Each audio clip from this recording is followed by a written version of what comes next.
कारी इश्तियाक साहब की दुआओं के तुफैल, रहमतों का बरकतों का, रहमतों का बरकतों का होता रहता है नुज़ूल। मदरसा भिटने का स्कूल, मदरसा भिटने का स्कूल, बच्चों को सिखलाता है जीने का हर उसूल, बच्चों को सिखलाता है जीने का हर उसूल, मदरसा भिटने का स्कूल। अस्सलामु अलैकुम व रहमतुल्लाहि व बरकातुहू।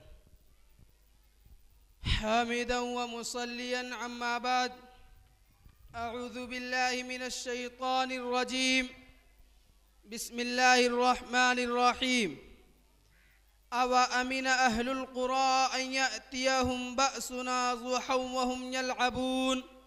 सदक़ल्लाहुल अज़ीम। अज़ीज़ तालिबे इल्म भाइयों व बिरादरान इस्लाम, यूँ तो मुसलमानों की तारीख़ मुश्किलात व मसाइब, इब्तिला व आज़माइश की दास्तानों से लबरेज़ है। मुसलमानों के ख़िलाफ़ हर दौर और हर ज़माना में मुखालिफत व महानिदत की आंधियाँ चलीं, नफ़रत व अदावत के तूफ़ान और फितना व फसाद का सैलाब आया, मगर इस हक़ परस्त जांबाज़ कौम ने उन सब का रुख हमेशा के लिए दुश्मनों की तरफ मोड़ दिया। आज भी आलमी पैमाना पर मुसलमानों को हर मुल्क में जुल्म व सितम का निशाना बनाया जाता है, मगर जो शिद्दत हिंदुस्तान में नज़र आती है वो कहीं और नज़र नहीं आती। यहाँ मुसलमानों के ख़िलाफ़ नफ़रत व अदावत, जुल्म व सितम, मसाइब व आलाम का सिलसिला आज़ादी के बाद से जारी है।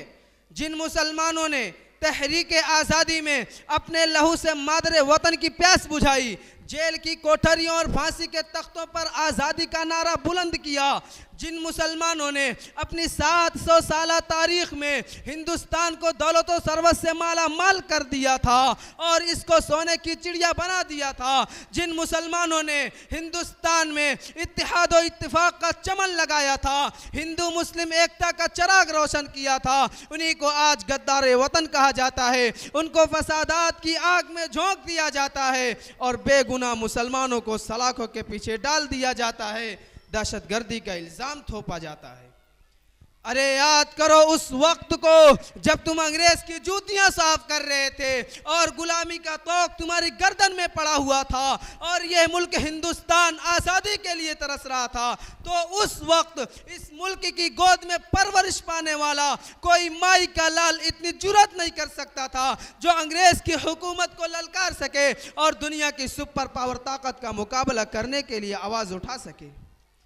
देखो हमारी बेबाकी को सबसे पहले जिसने आवाज़ उठाई वो शेर दिल इंसान, इंसानियत का मसीहा, शाह वलीउल्लाह का फर्जंद शाह अब्दुल अजीज़ था। शाह अब्दुल अजीज़ की आवाज़ क्या थी?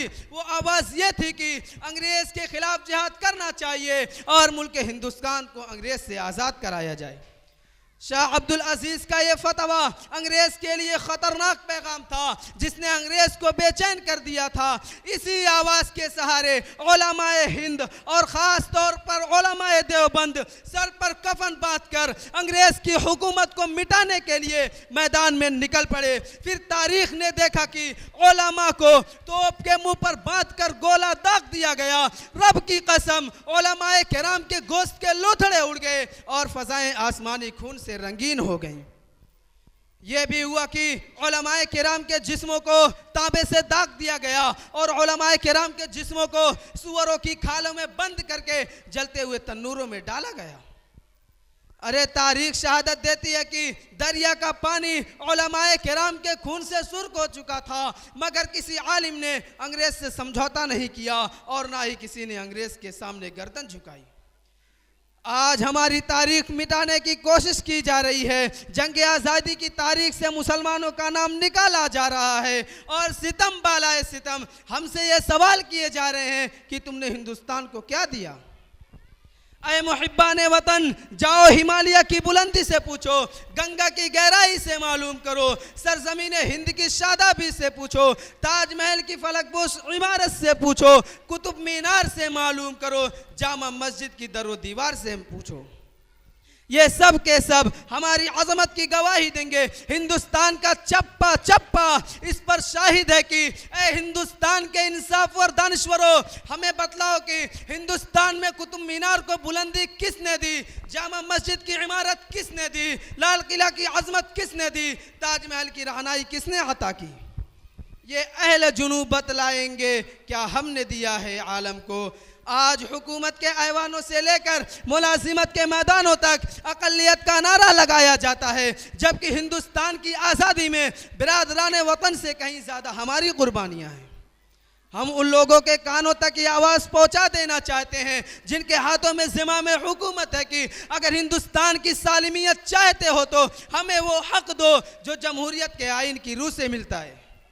मुसलमानों को हर तरह से मजहबी आज़ादी चाहिए।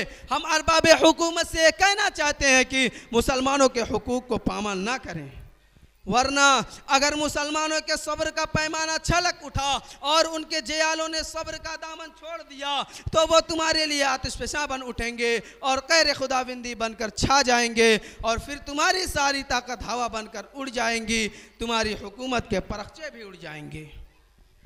तुझे मुबारक हो हुक्मरानी, मुखालिफत भी हम ना करेंगे।